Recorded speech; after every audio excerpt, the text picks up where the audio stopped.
दिसंबर 1971 लाहौर के आसमान पर जब स्क्वाड्रन लीडर धीरेन्द्र जाफा का SU-7 युद्धक विमान नीचे पाकिस्तानी तोपों को नष्ट करने की कोशिश कर रहा था तो विमान भेदी तोपों की कई गोलियां उसे लगी। जाफा के सुखोई विमान में आग लग गई और सेकंडों में आग की लपटें उनके कॉकपिट तक पहुंचने लगी थी। विमान उनके नियंत्रण से बाहर होता जा रहा था। उन्होंने सीट इजेक्शन का बटन दबाया जिसने उन्हें तुरंत हवा में फेंक दिया और जाफा पैराशूट के जरिए नीचे उतरने लगे। जब नीचे उतरे तो सब वहाँ के आसपास के सब गांव वाले थे, उन्होंने एकदम से दूर से चिल्लाते हुए नाराए तकबीर, अल्लाह अकबर की आवाजें आने लगी साहब, और एक मजमा लोगों का आया, उन्होंने हमें घेर लिए, लूटना शुरू कर दिया। उनके हाथ जो थे मेरी हर जेब में घुसे हुए थे, यानी जिसको जो मिला उसने निकाल लिया। मेरी सिगरेट, मेरा लाइटर, जो भी चीज मेरे पास थी, मेरे हाथ के दस्ताने उतार लिए, मेरे गले का मफलर निकाल लिया, और कुछ लोग मेरे बूट, फ्लाइंग बूट्स खोल रहे थे साहब। जब एकदम से पाकिस्तान के फौज के कुछ सिपाही वहाँ भागते हुए आए, उन्होंने धक्का देके इन सब गाँव वालों को अलग किया, तो शायद उसके बाद वो मुझे मारते पीटते, मगर इन फौजी सिपाहियों के आ जाने से उन्होंने मुझे अपने कब्जे में ले लिया और शायद मैं बच गया मारपीट से। जाफा की कमर में प्लास्टर लगाया गया। शुरू में उन्हें अकेले अंधेरी कोठरी में रखा गया, लेकिन 25 दिसंबर को उन्हें दूसरे भारतीय युद्धबंदियों से मिलवाया गया। फ्लाइट लेफ्टिनेंट दिलीप पारुलकर ने उन्हें आगे बढ़कर गले लगा लिया। तभी उस युद्धबंदी कैंप के प्रमुख स्क्वाड्रन लीडर उस्मान हामिद ने कमरे में प्रवेश किया। जेल के शासन में तो वो बड़े अपने सख्त थे और हर चीज बहुत अच्छी तरह से चलाते थे, मगर बड़े अच्छे इंसान भी थे उस्मान साहब। और उन्होंने, क्योंकि 25 दिसंबर था जब हम लोग सब साथ में थे और सब हंस बोल रहे थे और एक दूसरे को गले मिल रहे थे, उस समय उस्मान साहब आए और उनके पीछे पीछे सिपाही लोग केक और चाय लेकर साहब हाजिर हुए। उन्होंने कहा कि आज क्रिसमस का दिन है, आप लोगों में 1-2 क्रिश्चियन भी हैं, तो मैं कहा कि क्रिसमस की बधाई आप लोगों को दी जाए। तो साहब क्रिसमस का केक काटा गया और साहब उन्होंने, हम सब लोगों ने एक साथ फिर चाय वाय पी। बाद में जब उन्होंने कहा साहब अब वक्त हो गया है आप लोग अपने अपने सेल में वापस चलने का, तो हमने कहा साहब जरा 2 मिनट दिए जाएं। तब हमारे बनी कोहलो साहब थे, विंग कमांडर बनी कोहलो उस समय, तो उन्होंने कहा कि अभी रुक जाइए, वो सबसे सीनियर भी थे, कहा कि हम पहले नेशनल एंथम गाएंगे। जन गण मन अधिनायक जय हे भारत भाग्य विधाता, पंजाब सिंध गुजरात मराठा द्राविड़ उत्कल बंगा, विंध्य हिमाचल यमुना गंगा, उच्छल जलधि तरंगा। इस बीच नीति नियोजन समिति के अध्यक्ष DP धर पाकिस्तान आकर वापस लौट गए, लेकिन इन भारतीय युद्धबंदियों के भाग्य का कोई फैसला नहीं हुआ। उनके मन में निराशा घर करने लगी। सबसे ज्यादा मायूसी थी फ्लाइट लेफ्टिनेंट दिलीप पारुलकर और मलविंदर सिंह गरेवाल के मन में। 1971 की लड़ाई से पहले ही एक बार पारुलकर ने अपने कमांडर से कहा था कि अगर वो लड़ाई में पकड़ लिए जाते हैं तो वो जेल से भागने की कोशिश करेंगे। मैंने उनको बताया था कि देखिए साहब, हमारा बहुत अच्छा चांस होता है POW होने का, और अपने ऑर्डर में लिखा हुआ होता है कि अगर आप POW हो गए तो आपका कर्तव्य है टू एस्केप। तो मैं ये जरूर करने वाला हूँ, ये मेरे लिए बहुत महत्व रखता है, ये मेरे लिए बहुत बड़ी चीज मेरे दिमाग में और मेरे मन में है। तो उन्होंने उस वक्त भी मुझसे कहा था कि don't be silly, it is not necessary, don't do it, it is very dangerous. तय हुआ कि सेल नंबर 5 की दीवार में 21 बाई 15 इंच का छेद किया जाए, जो कि पाकिस्तानी वायुसेना के रोजगार दफ्तर के अहाते में खुलेगा, और उसके बाद दिलीप, गरेवाल और हरीश सिंह जी 6 फीट की दीवार फलांग कर माल रोड पर पहुंच जाएंगे। विंग कमांडर MS गरेवाल याद करते हैं। दीवार तोड़ने के लिए फिर थोड़ा सामान भी चाहिए था, फिर एक सरिया था, पुरानी बिल्डिंग थी ये बहुत, उसमें एक फायर प्लेस होते थे, आपको याद है पुरानी बिल्डिंग में, फायर प्लेस में एक सरिया निकाल लिया। एक वहाँ लड़का आता था, हमको कभी कभी हमारे पास पैसे बच जाते थे तो सॉफ्ट ड्रिंक हम खरीद लेते थे, कोका कोला, पेप्सी कोला वगैरह। तो वहाँ वो क्या करते हैं, उसका कैप नहीं उतारते बोतल का, उसके पास एक छोटा सा जो कार का इंजन का वाल्व होता है वो बड़ा सख्त होता है, उसको उसने तीखा कर रखा था और उसके साथ छेक करके उसमें और स्ट्रॉ डाल देता था। तो वो हमने उसका वो छीन लिया। वो कहने लगा मेरा सुआ कहाँ है, सुआ कहाँ है। अगर सुआ सा कोई नहीं भाग गया, लड़का था छोटा बेचारा, तो वो बड़ा हैंडिया, बड़ा सख्त था। तो फिर हम रात को करीब वही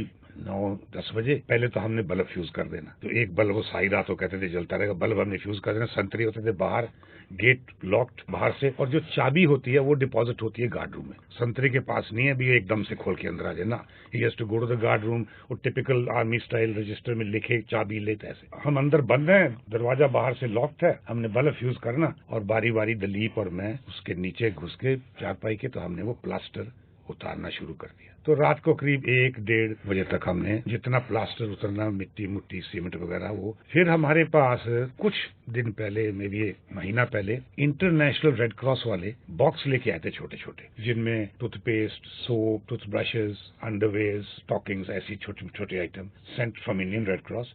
तो वो बॉक्स हमने ऐसे एक कोने में खड़े कर रखे थे। उनमें से हमने सॉक्स, टूथपेस्ट वगैरह सब निकालने को लिए अपने इस्तेमाल के लिए। वो खाली बक्सों में हमने वो मलबा भरना शुरू कर दिया और बिल्कुल सामने पड़े रहते थे। रात में दिलीप और गरेवाल 10 बजे के बाद प्लास्टर खुरचना शुरू कर देते और हैरी और चाटी निगरानी रखते कि कोई पहरेदार तो नहीं आ रहा है। एक दफा मैं नीचे काम कर रहा था, वो गार्ड आके, कोई वार्निंग मेरे को सुनी नहीं या उसने दी नहीं, वो एकदम आके दरवाजे पे ऐसे खड़ा होकर देखने लगा। तो उसने देखा भी एक चारपाई में आदमी नहीं है, 3 ही आदमी है। उसने बोला कुछ, किसी ने जवाब नहीं दिया, जैसे हम सब सो रहे हैं। वो गया भाग के गार्ड रूम में चाबी लेने के लिए और गार्ड इंचार्ज उसको उठाने के लिए। तो मैं फटाफट निकला नीचे से, अपने उसमें घुस गया, लेट गया। उन्होंने आके दरवाजा खोला, बल्ब हमारा फ्यूज टॉर्च फ्यूज मार के देगा, तो वो उसको डांट रहा है, चारों तो पड़े हो, तेरे को दिखता नहीं है। वो बेचारा बड़ा चंबा भी, अभी मैं देख के गया, यहाँ 3 ही थे, 4 हो गए। पर यही बात उन्होंने छोड़ दी। उसके आगे उन्होंने ना तो उस वक्त ना अगले दिन इन्वेस्टिगेशन करी। तो ऐसे एक आध दफा दलीप भी नीचे था। एक दफा हमारा वो पहले छोटा छेक हो गया, जो बाहर का प्लास्टर था वो बड़ा मजबूत था और टूट नहीं रहा था, तो उसमें एक छोटा छेक हो गया और रात निकल गई, वो हमसे वो प्लास्टर ही नहीं टूटा। तो दलीप ने क्या किया, उसमें वो कपड़ा फंसा के ईंटें लगा दी। अब बाहर की तरफ वो कपड़ा दिख रहा है नेक्स्ट सारा दिन, पर फॉर्चुनेटली किसी जो संतरी देखते दुखते थे, किसी ने वो कपड़ा देखा ही नहीं। अगली रात जब दलीप नीचे काम कर रहा था, जब उसने वो ईंटें निकाली बाकी का काम शुरू करने के लिए, तो किसी ने वो कपड़ा खींच लिया। अब जब वो कपड़ा खींचा तो क्या देखे, अभी ये तो कोई आदमी ने कपड़ा खींच लिया। तो वो फटाफट वापस आया, आके कहता कोई आ गया। अब कपड़ा तो खींच गया, पर उसके बाद कोई एक्शन नहीं, कोई आदमी नहीं, कोई कुछ नहीं। फिर जाके देखा तो परली तरफ एक बिल्ली थी, बिल्ली ने कपड़ा खींच लिया। 14 अगस्त 1972 को पाकिस्तान का स्वतंत्रता दिवस था। दिलीप ने अंदाजा लगाया कि उस दिन पाकिस्तानी गार्ड छुट्टी के मूड में होंगे। 12 अगस्त की रात अचानक बिजली कड़कने लगी।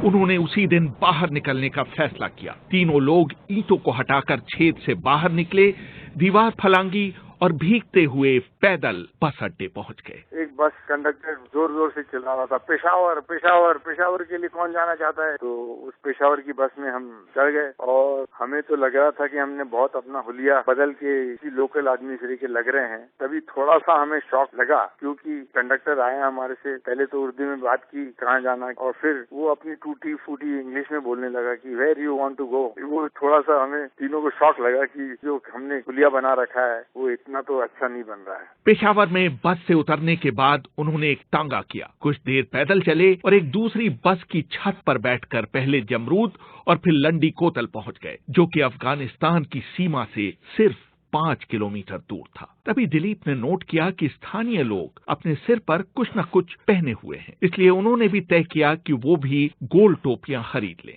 टोपी खरीदते ही चाय स्टॉल का लड़का जोर से चिल्लाने लगा कि टैक्सी से लंडी खाना जाने के लिए 25 रुपए लगेंगे। अभी वो टैक्सी वालों की तरफ बढ़ ही रहे थे कि सड़क के उस पार से एक कड़क आवाज सुनाई दी। ऐसे उससे बातें कर रहे हैं दलीप और मैं, तब तक के एक gentleman from across the road आ गया। आप कौन हो, कहाँ जाना है? हमने कहा हम लंडी खाना जाना है। तो कहते लंडी खाने में क्या, वहाँ तो कुछ नहीं, आप क्या करने जा रहे हो? हमने कहा नहीं, हम ऐसे घूमने आए, देखने जा रहे हैं। तो वो gentleman happen to be the tehsildar steno. वो हमारी बदकिस्मती, वो कहाँ से आ गया, वो कैसे उसे पता लगा। 10-11 बज गए, पूरा बाजार भरा हुआ, कोई लोग इधर से आ रहे हैं, कोई जा रहे हैं और हम वहाँ बीच में बैठे हैं। तो उसने सवाल जवाब करते करते उसको पूरा शक हो गया भी ये कुछ गड़बड़ वाले आदमी है, ये सही नहीं है। हमने काफी कोशिश करी उससे कहने की भी, छुट्टी पे आए हैं, लाहौर से हैं, हम एयरमैन हैं पाकिस्तान एयरफोर्स के। वो कहते एयरमैन तो आइडेंटिटी कार्ड दिखाओ। अब हमारे पास आईडी कार्ड कोई नहीं है। आईडी कार्ड थे, POW आईडी कार्ड भी है, बट वो नहीं दिखा सकते उसको। खैर जी, उसने इशारा किया, 2 सिपाही आ गए तो हमें वो पकड़ के ले गए। इस बीच पारुलकर को मामले की गंभीरता का अंदाजा हो गया था। उन्होंने उसी समय तहसीलदार से कहा कि वो स्क्वाड्रन लीडर उस्मान को फोन लगाएं, जो उस समय पाकिस्तानी वायुसेना प्रमुख के एडीसी थे। मैंने सोचा कि मैं इसकी जुरिसडिक्शन इतनी ऊपर तक पहुंचा दूंगा ताकि तहसीलदार का मेरे ऊपर कोई कंट्रोल ही ना रहे। ये सोच के मैंने तहसीलदार से ही बोला कि मुझे उस्मान हमीद को फोन लगाना है, और उस्मान हमीद एयर चीफ साहब के एडीसी हैं। फोन उठाते साथ मैंने जैसे वहाँ पे होता है, मैंने कहा अस्सलाम वालेकुम सर, मैं दिलीप बात कर रहा हूँ sir. You know sir, Philip Peters from the air force station Lahore. उसने दिलीप सुनते साथ ही वो वहाँ से Dilip what are you doing in Landi Kotal? I said we are going trekking and hitchhiking to Landi Khana. And मैं इनको बता रहा हूँ कि मैं एयरफोर्स स्टेशन लाहौर के पैराशूट सेक्शन का एयरमैन हूँ और वहाँ पे मैं काम करता हूँ। आप मुझे अच्छी तरीके से जानते हैं और ये मानने के लिए तैयार ही नहीं। तो मैंने पूरी स्टोरी उनको 1 मिनट में बता दी। बोला कि हाँ Dilip, please give the phone to mister tehsildar. तो तहसीलदार से उन्होंने कहा कि हमारे आदमी हैं, इनको बिल्कुल हिफाजत से रखा जाए, ये कहीं भाग न सके, लेकिन उनको बिल्कुल तकलीफ ना हो। तब तक रावलपिंडी जेल में किसी को पता नहीं था कि ये 3 भारतीय कैदी वहाँ से भाग निकले हैं। पहली बार जो फोन बजा तो मैंने ये सुना, क्योंकि उनका गार्ड रूम मेरे सेल से काफी नजदीक था और कोई भी टेलीफोन पे बात करता था तो वहाँ मैं सुन लेता था। तो पहले उसमें तो मैंने ये सुना कि इस तरफ से जो पुलिस के कॉर्पोरल थे वो जवाब दे रहे थे, हाँ सर सब लोग हैं, सब लोग यही हैं, हाँ सर मैंने देखा है, सब लोग हैं यहाँ। बाद में उन्होंने कहा कि जाइए देख कर आइए कौन है कौन नहीं है। तब साहब वहाँ पर हड़कंप मची। जब ये गए, इन्होंने चाबियां ली और सब सेल खोलकर देखना शुरू किया और फिजिकली चेक करना शुरू किया। तब पता लगा कि साहब ये हालत है। इसी बीच वो लोग अपनी प्लानिंग करने लगे कि साहब कैसे बचेंगे, कि वो लोग ड्यूटी पर थे और ये 3 लोग भाग चुके थे तो उनकी तो शामत आ जाएगी। सबसे पहले उन्होंने कहा कि इसी ने सब कुछ करवाया है और कहा कि इसको वहाँ छेद में डाल देते हैं हम लोग और इसको पीछे से गोली मार देंगे और हम कहेंगे कि ये 4 भाग रहे थे, 3 तो भाग गए, इसको हमने मार दिया है और इस तरह शायद हम लोग बच जाएं। ये सब साजिश बाहर हो रही थी। तो मुझे भी लगा, मैंने कहा कि ये तो बिल्कुल कुत्ते की मौत मरना होगा। तो मैंने भी साहब भगवान को याद किया खड़े होकर। मैंने कहा ये क्या माजरा है कि आपने वहाँ तो बचा लिया मुझे मैदान जंग में और यहाँ मरवा देंगे आप। उसके बाद साहब एकदम से जब मैं ऐसे ही खड़ा हुआ सोच रहा था कि एकदम से फिर से घंटी जोर से बजी टेलीफोन की और उनमें से एक आदमी फिर भाग कर गया और जब उससे कहा कि देख लिया कितने लोग हैं वहाँ पर, तो उसने कह दिया हाँ सर बाकी सब हैं यहाँ, बस 3 ही लोग भागे हुए हैं और बाकी सब हैं यहाँ। एक बार उसने कमिट कर दिया तो उसके बाद तो साहब फिर मुझे मारना मुमकिन नहीं था उन लोगों के लिए। 2 महीने बाद पाकिस्तान के राष्ट्रपति जुल्फकार अली भुट्टो ने अचानक लायलपुर जेल में आकर घोषणा की कि वो भारतीय युद्धबंदियों को छोड़ रहे हैं। 1 दिसंबर 1972 को 1 साल पाकिस्तान की जेल में बिताने के बाद ये सभी युद्धबंदी भारत वापस लौटे। मुझे कोई हिचकिचाहट नहीं है ये कहने में कि हमारी सरकार चाहती तो वेस्टर्न फ्रंट के POWs को बहुत पहले एक्सचेंज कर सकती थी, लड़ाई के फौरन बाद ही एक्सचेंज कर सकती थी, मगर उन्होंने पूरा मसला जो है वो उलझ गया कि वो पूर्वी पाकिस्तान के POWs हैं, उनके लिए बांग्लादेश से इजाजत चाहिए, ये सब डिप्लोमेटिक पैंतरेबाजियों में साहब हम लोग वहाँ फंस गए। हम लोगों को एक जरूर नाराजगी तो देखिए अब सब में ही थी, हमारे जवानों में भी थी, हमारे अफसरों में थी, हमारे JCOs में थी कि हमारी सरकार ने, हमने सब कुछ किया, जाने गंवाई, जख्मी हुए, मगर फिर भी हमारी सरकार ने हमको एकदम से वापस क्यों नहीं बुला लिया। इसीलिए हम लोग जरा दुखी भी थे कि आखिर में हमें छोड़ा भी तो भुट्टो ने छोड़ा, हमारी इंदिरा गांधी जी ने हमको क्यों नहीं वापस बुलाया। मगर जब हम वागाह पे लाए गए तब आप ये समझिए इस नाराजगी के बावजूद अपने मुल्क के वासियों को देखकर क्या फीलिंग्स होती हैं साहब, वो सारी नाराजगी एकदम से सब खत्म हो गई। जैसे ही उनके गेट से बाहर आए और अपने इंडिया के गेट में अंदर घुसे और देखा एक इतना बड़ा मजमा वहाँ मौजूद है हम लोगों को वेलकम करने के लिए, यहाँ एकदम से माहौल बदल गया। बुजुर्गों ने साहब चिपटाया, गले लगाया, लोगों ने मालाएं पहनाई, लड़कियां आई, उन्होंने फूल बरसाए, फिर तो साहब एकदम से माहौल ही अलग हो गया। और फिर दिल में एक ही ख्याल रहा कि आखिर हमने इतनी यातनाएं किसके लिए सही, ये सारी यातनाएं सही अपने देशवासियों के लिए। और जब हम वापस आए तो ये लगा कि हमारे देशवासियों ने हमें याद रखा है और हमारी जितनी भी मुसीबतें थी, जितना भी हमने प्रयत्न किए थे, उन लोगों को ये सराह रहे हैं हमको यहाँ रिसीव करके। वतन मेरे वतन रूहे रवाने के जरों में तेरे बूए चमन रंग बहार, रेज़े अलवास के तेरे खसो खाशाक में है, हड्डियां अपने बुजुर्गों की तेरी खाक में है, तुझसे मुंह मोड़ के मुंह अपना दिखाएंगे कहाँ, घर जो छोड़ेंगे तो फिर छावनी छाएंगे कहाँ। रेहान फजल, BBC, दिल्ली।